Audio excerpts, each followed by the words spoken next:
go back to just, well, let's go to, let's be an actor. Welcome to Alexandria, City of Celebration. Perfect. Celebration as an actor. Like most Greek cities, Alexandria offered multiple forms of entertainment. Most were related to cults, religious practices, and the festivities surrounding those practices. Among those festivities, the most important ones were the dynastic celebrations, instituted in honor of the deified Ptolemaic kings and queens. These celebrations could go on for many days and included sacrifices, offerings, processions, and public banquets.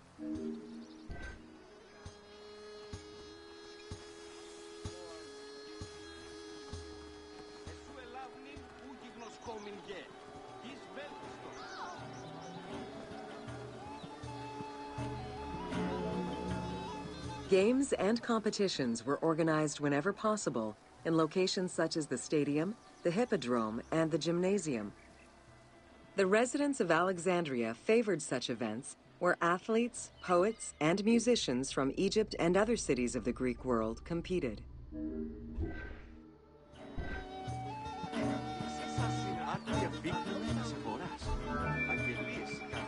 Like all good Greek cities, Alexandria had a theater. The architecture of this structure is Roman in style. This is because the team duplicated a theater from Cyrene. Roman theaters were usually semicircular and built from scratch on a flat area with structures designed to enhance oration. Greek theaters were more oblong in shape, similar to a horseshoe, and favored the slopes of natural hills to support their acoustics.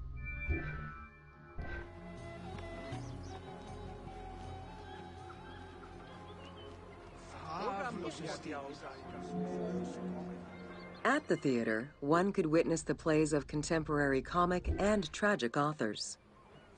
The play you are witnessing below is Menander's Dyskolos, more commonly known as the Grouch, a late and popular entry in the Greek comedies.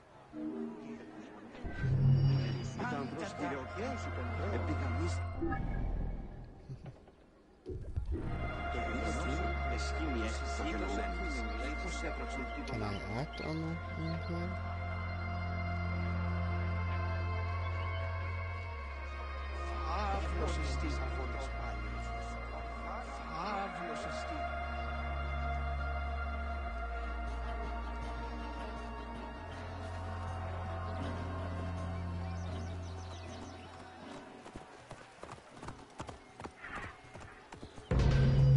Welcome to Introduction to Alexandria.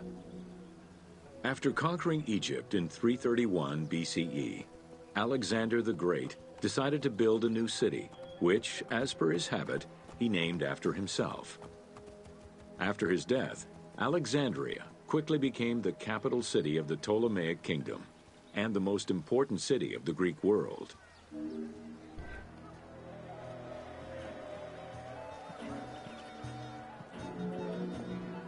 The city was built between the Mediterranean Sea and Lake Mareotis, which resulted in Alexandria becoming a crucial cultural hub and trading center. Oh, this picture again. We've seen that plenty. Vlogs!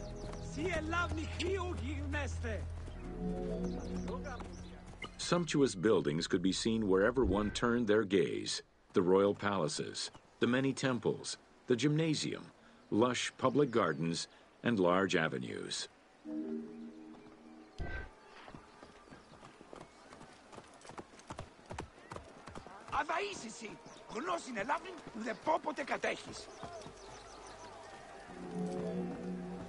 With its incomparable beauty and advantageous geographic location, Alexandria attracted foreigners, intellectuals, and traders. One of the most cosmopolitan cities of the ancient world, Alexandria supplanted even Athens as the most important Greek city in history.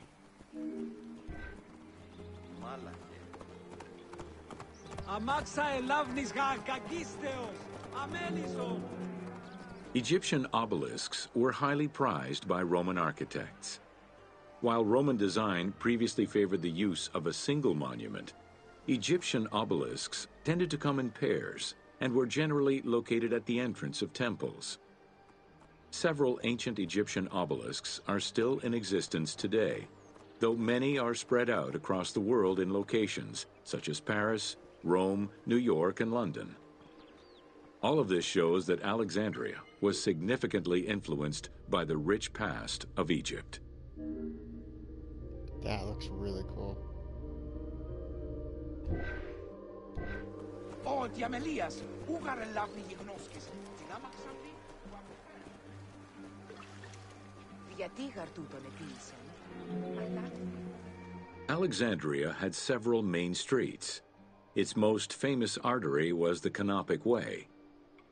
It was lined with sumptuous buildings, houses, and temples, and was roughly 8 kilometers in length.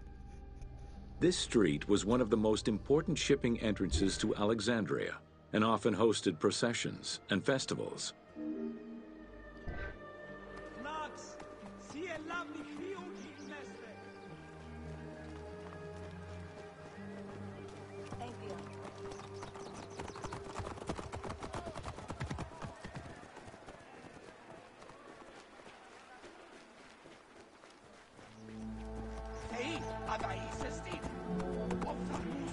The width of the street, 30 meters, was abnormally large even by Greek standards. This is likely because the Canopic Way was made in a short span of time and based on an urban plan, as opposed to being slowly built over time, as was usual for the era.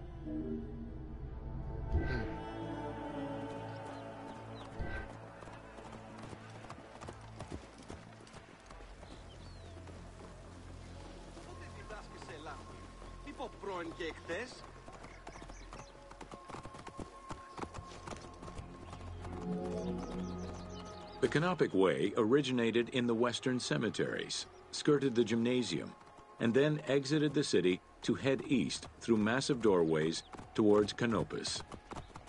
This structure was known as the Canopic Door.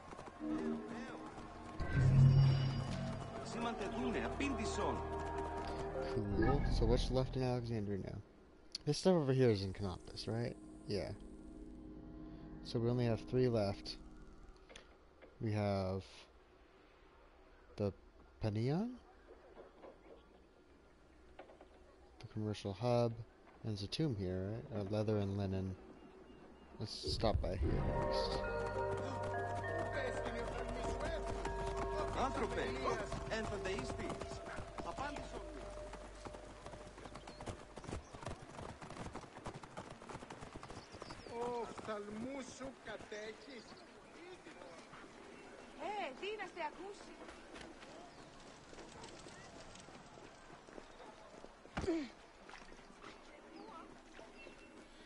Whoop.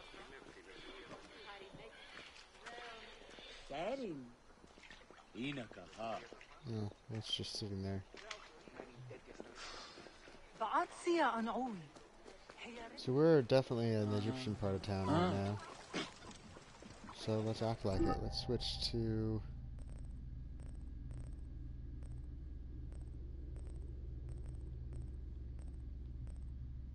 There's just Egyptian woman, there's no Egyptian man. Just fine, it's just interesting because most of these come in pairs. Nobleman, noblewoman, Greek man, Greek woman, like, I don't know, just interesting.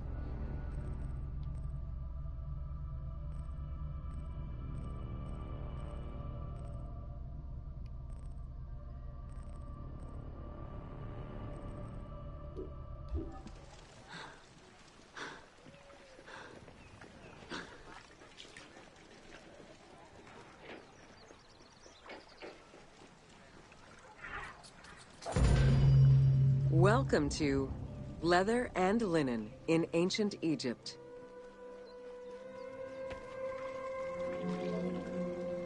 Tanning, a process which dates from prehistoric times, was present although not highly valued in Egypt due to the heat.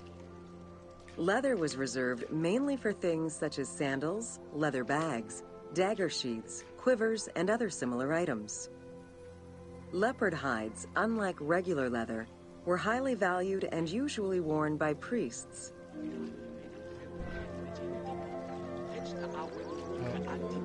I actually really want to see Tanning, this. a process which dates from prehistoric times, was present although not highly valued in Egypt due to the heat.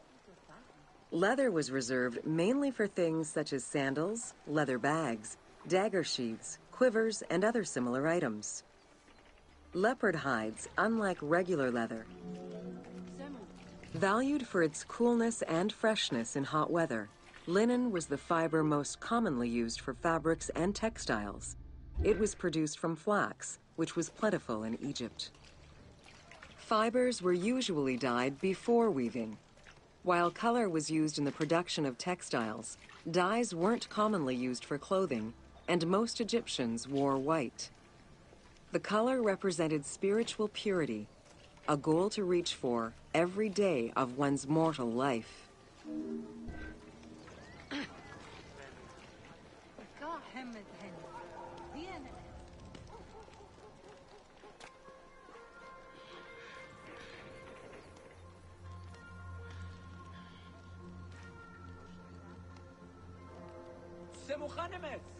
Oh, time for some food. Gotta take a break. We've been running around a lot.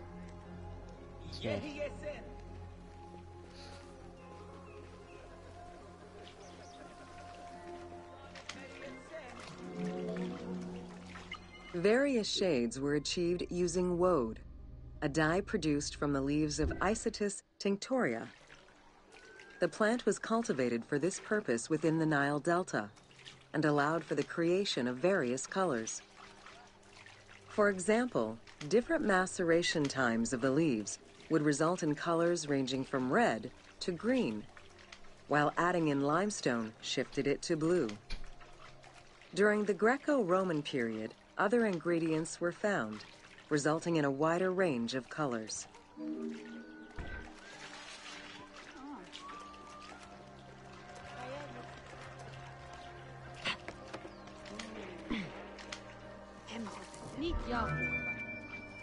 This area's style is strongly influenced by the dye baths and tanneries of modern-day Fes in Morocco. This helped Ubisoft envision what such locations might have been like in ancient Egypt. While this tannery is within the city walls, back then they were often found outside the city boundaries. The tanner's trade was considered off-putting by the Greeks, as all these operations resulted in noxious smells.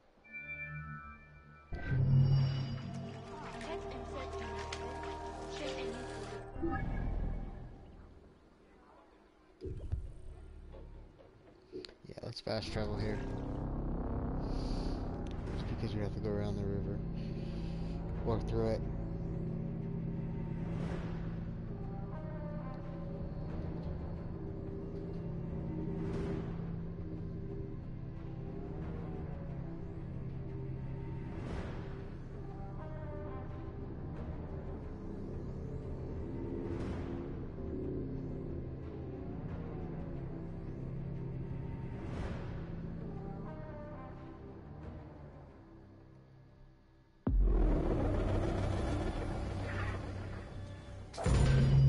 Welcome to the Paneion.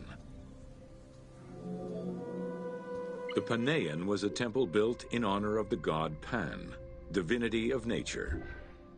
This Greek god, often represented as a half-man, half-goat, with a beard, horns, and goat's hooves, was considered the protector of shepherds and herds.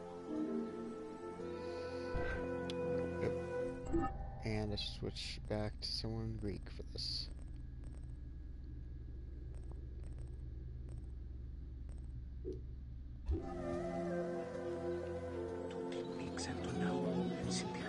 Pan's attribute was his namesake musical instrument, the pan flute.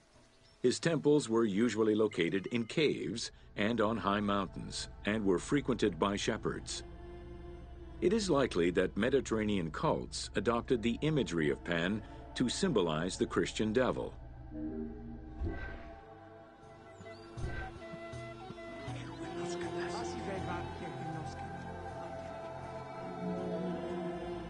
To give proper honor to the god, Alexandrians built an artificial hill upon which they housed his temple to compensate for the flat relief of the city.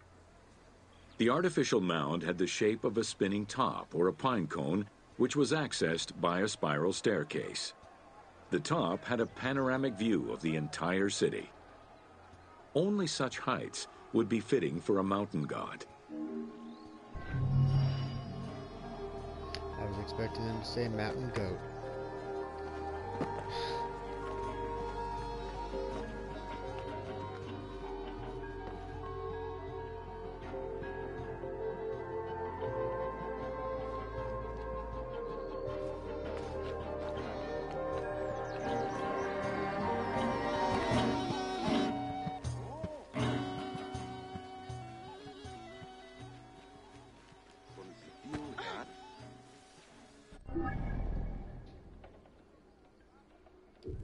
Last one for Alexandria.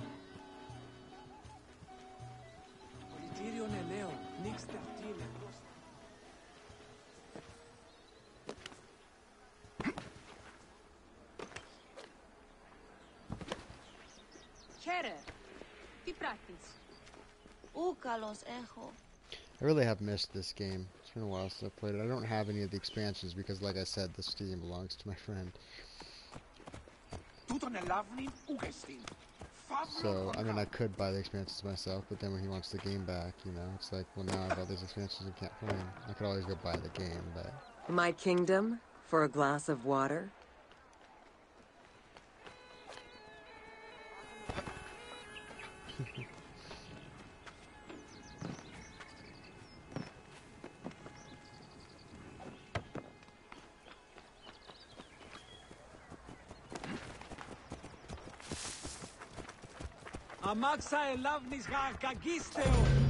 Welcome to Alexandria, a commercial hub.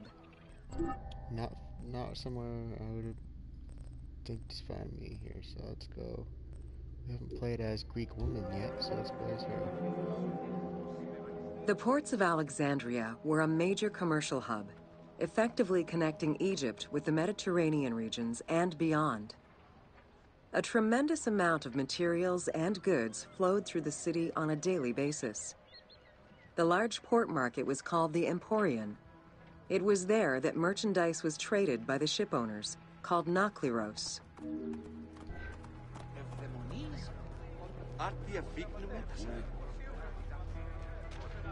This is really cool too.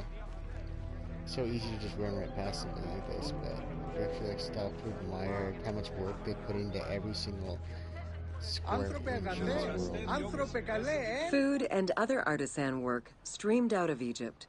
Ceramics, glass, golden rings, and minted coinage. The local potters, using traditional Egyptian techniques, competed with those from abroad, and the textile industry flourished. What Egypt did not produce itself was acquired through trade, using local resources such as wheat and papyrus. Most sought after was pine wood from Syria, iron and marble from the Greek islands, gold from Spain, and exotic fruits from Europe. All this commercial activity contributed to the already decadent wealth of the city.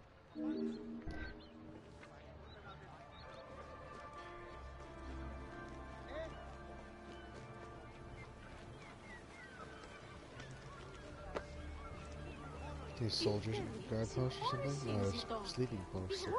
Sleeping, just sitting. Eating. There you go.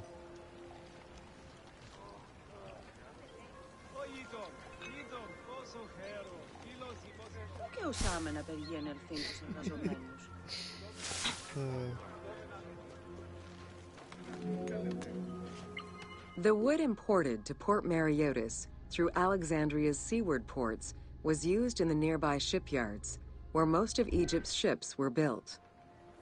Employing tens of thousands of shipbuilders, the shipyards contributed to establishing the Egyptian fleet as one of the mightiest of the era.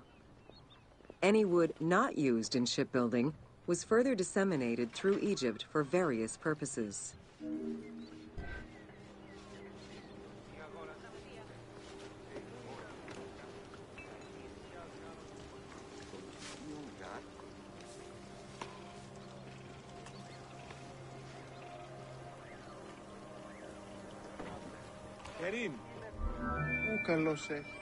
The southern port of Lake Mareotis was the biggest in Alexandria. Save for a branch angling westward, the lake's size in the Ptolemaic era was roughly 40 to 50 kilometers from north to south. Its waters were maintained by a steady runoff from the Nile. In addition to the lake, a man-made canal was created to assist in the transfer of goods from the city to the port using barges, though it is not represented in the game due to its size.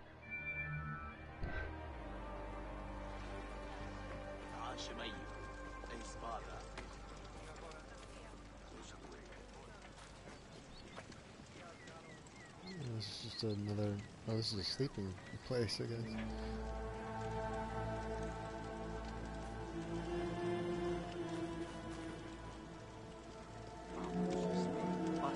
Banking was one of the most distinctive innovations brought by the Greeks to Egypt. The centerpiece of Alexandria's wealth was the royal systematization of taxes on almost everything. Basic items such as salt, oil, beer, wheat, and linen were heavily taxed.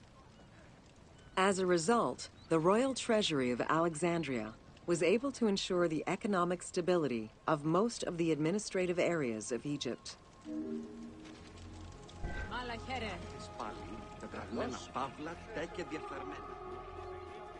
Nope.